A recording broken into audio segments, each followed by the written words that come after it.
ನಮಸ್ತೆ ಎಲ್ಲರಿಗೂ. ಇದು ಸಂಡೇ ಸ್ಪೆಷಲ್ ಮಾಡಿರೋದು. ವಿಡಿಯೋ ಅಪ್ಲೋಡ್ ಮಾಡ್ತಾ ಇರೋದು ಲೇಟ್ ಆಗಿದೆ ಅಷ್ಟೇ. ನೋಡಿ ಸಂಡೇ ಏನು ಸ್ಪೆಷಲ್ ಅಂತ ನಮ್ಮ ಮನೇಲಿ. ನನ್ನ ತಂಗಿ ಅಮ್ಮ ಎಲ್ಲ ಮೈಸೂರು ಹೊರಟಿದ್ರು. ಅದರಿಂದ ಬೇಗ ಬೆಳಗ್ಗೆ ಕೆಲಸ ಮಾಡಿಬಿಟ್ಟು ಅರ್ಜೆಂಟಲ್ಲಿ ಮಾಡಿರೋ ಅಡುಗೆ ಇದು. ಆದರೆ ತುಂಬ ಚೆನ್ನಾಗಿ ಬಂದಿದೆ. ನೋಡಿ, ನೋಡುವಾಗಲೇ ಬಾಯಲ್ಲಿ ನೀರು ಬರ್ತಾಯಿದೆ ಅಲ್ವಾ. ಯಾರಿಗಾದರೂ ಇಷ್ಟ ಆದರೆ ನನ್ನ ಫುಲ್ ವೀಡಿಯೋನ ನೋಡಿ, ದಯವಿಟ್ಟು ಸಬ್ಸ್ಕ್ರೈಬ್ ಮಾಡಿ. ನೋಡಿ, ಇದು ಮಳಿ ಸುಕ್ಕಕ್ಕೆ ಎಲ್ಲ ಪ್ರಿಪೇರ್ ಮಾಡ್ಕೊತಾ ಇದ್ದೀನಿ. ನೋಡಿ, ನನ್ನ ತಂಗಿ ಮಳಿ ಎಲ್ಲ ಕ್ಲೀನ್ ಮಾಡಿಕೊಡ್ತಾ ಇದ್ಲು. ಮರವಾಯಿ ಅಂತೀವಿ ನಾವು ಸೌತ್ ಕೇಂದ್ರ ಕಡೆ. ನೋಡಿ ಎಷ್ಟು ನೀಟಾಗಿ ಕ್ಲೀನ್ ಮಾಡ್ತಾ ಇದ್ದಾಳೆ. ನಾನು ಈ ಕಡೆ ಮಸಾಲೆ ಎಲ್ಲ ಪ್ರಿಪೇರ್ ಮಾಡ್ಕೊತಾ ಇದ್ದೆ. ನೋಡಿ, ಇದು ಬ್ಯಾಡಗಿ ಮೆಣಸಿನ್ಕಾಯಿ ಮತ್ತು ಖಾರದ ಮೆಣಸಿನ್ಕಾಯಿ ಎರಡೂ ನಾನು ಯೂಸ್ ಮಾಡ್ತೀನಿ ಅಡುಗೆಗೆ, ಯಾಕಂದರೆ ತುಂಬ ಟೇಸ್ಟಿಯಾಗಿ ಬರುತ್ತೆ ಅದು. ಆಮೇಲೆ ನಮ್ಮದು ಮಿಕ್ಸಿಲಿ ಈರುಳ್ಳಿ ಎಲ್ಲ ಸ್ಲೈಸ್ ಮಾಡಿಕೊಂಡು ಮಸಾಲೆ ರೆಡಿ ಮಾಡ್ಕೊತಾ ಇದ್ದೆ ನಾನು. ನೋಡಿ ಎಷ್ಟು ಚೆನ್ನಾಗಿ ಸ್ಲೈಸ್ ಆಗ್ತಿದೆ. ನನಗಂತೂ ಎಷ್ಟು ಖುಷಿ ಆಯಿತು ಅಂದರೆ, ಹೆಣ್ಮಕ್ಳಿಗೆ ಈರುಳ್ಳಿ ಹೆಚ್ಚೋದೇ ದೊಡ್ಡ ಕಷ್ಟ. ಕಣ್ಣಲ್ಲಿ ನೀರು ಹಾಕ್ಕೊಂಡು ಹೆಚ್ಚಬೇಕಾಗಿತ್ತು. ನೋಡಿ, ಇದು ತಂತ್ರಜ್ಞಾನ ಎಷ್ಟು ಮುಂದುವರೆದಿದೆ ಅಂತ. ಎಷ್ಟು ಸಖತ್ತಾಗಿ ಸ್ಲೈಸ್ ಆಯಿತು ನೋಡಿ, ಎಷ್ಟು ಚೆನ್ನಾಗಾಯಿತು ನೋಡಿದ್ರಾ. ನನಗಂತೂ ತುಂಬ ಖುಷಿ ಆಯ್ತಪ್ಪ. ತರಕಾರಿ ಹೆಚ್ಚೋದು, ಈರುಳ್ಳಿ ಹೆಚ್ಚೋದು, ಅದರಲ್ಲೇ ಟೈಮ್ ವೇಸ್ಟ್ ಆಗ್ತಾಯಿತ್ತು. ನನಗೆ ಈ ಮಿಕ್ಸಿ ತೊಗೊಂಡಿರೋದ್ರಿಂದ ಇದಕ್ಕೆಲ್ಲ ಹೆಲ್ಪ್ ಆಯಿತು. ನೋಡಿ ಎಷ್ಟು ಸಖತ್ತಾಗಿ ಬಂದಿದೆ, ಸಣ್ಣದಾಗಿ ಚಾಪಾಗಿ. ಇದಾದಮೇಲೆ ಬಾಣಲಿಲಿ ಎಣ್ಣೆ ಹಾಕಿಬಿಟ್ಟು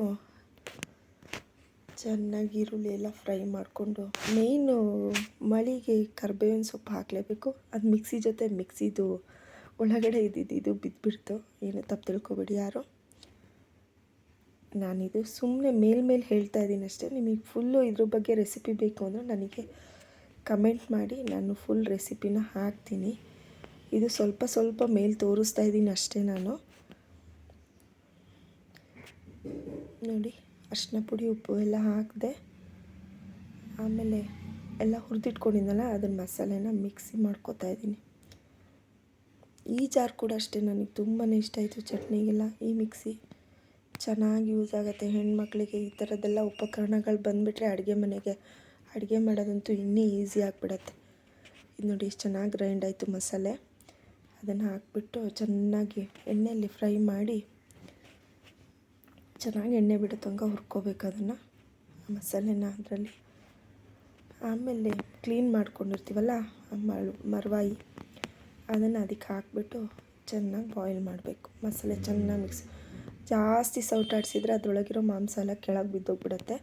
ಸ್ವಲ್ಪ ನಿಧಾನವಾಗಿ ಆಡಿಸಿ ಚೆನ್ನಾಗಿ ಅದರಲ್ಲಿ ಬೇಯಲಿ. ಮಸಾಲೆಯಲ್ಲಿ ಚೆನ್ನಾಗಿ ಕುದಿ ಬರಬೇಕು. ಒಂದು 10 ನಿಮಿಷ ಚೆನ್ನಾಗಿ ಕುದಿಸ್ಬಿಟ್ಟು ನೋಡಿ ಎಷ್ಟು ಚೆನ್ನಾಗಿ ಬಂದಿದೆ. ನೋಡಬೇಕಾದ್ರೆ ಆಸೆ ಆಗುತ್ತಲ್ವ. ಆಮೇಲೆ ಕಾಯಿ ತುರಿದಿಟ್ಕೊಂಡು, ಇದನ್ನು ಸುಮಾರು ಥರ ಮಾಡ್ಬೋದು. ನಾನು ಈ ಥರ ಮಾಡಿದ್ದೀನಿ.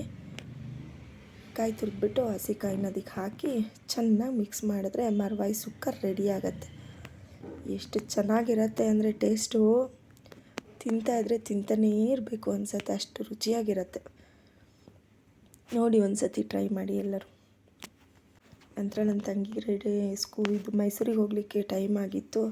ಅವಳಿಗೆ ಬೇಗ ಊಟ ಹಾಕಿಬಿಟ್ಟು ಊಟ ಬಡಿಸ್ದೆ. ನೋಡಿ, ಬಸಳೆ ಸೊಪ್ಪು ಸಾರು ಎಷ್ಟು ಸಖತ್ತಾಗಿತ್ತು ಮಾತ್ರ.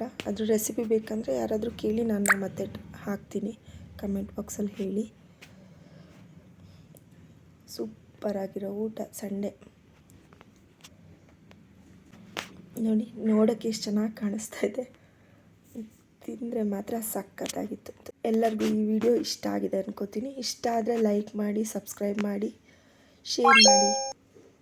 ಥ್ಯಾಂಕ್ ಯು, ಧನ್ಯವಾದಗಳು.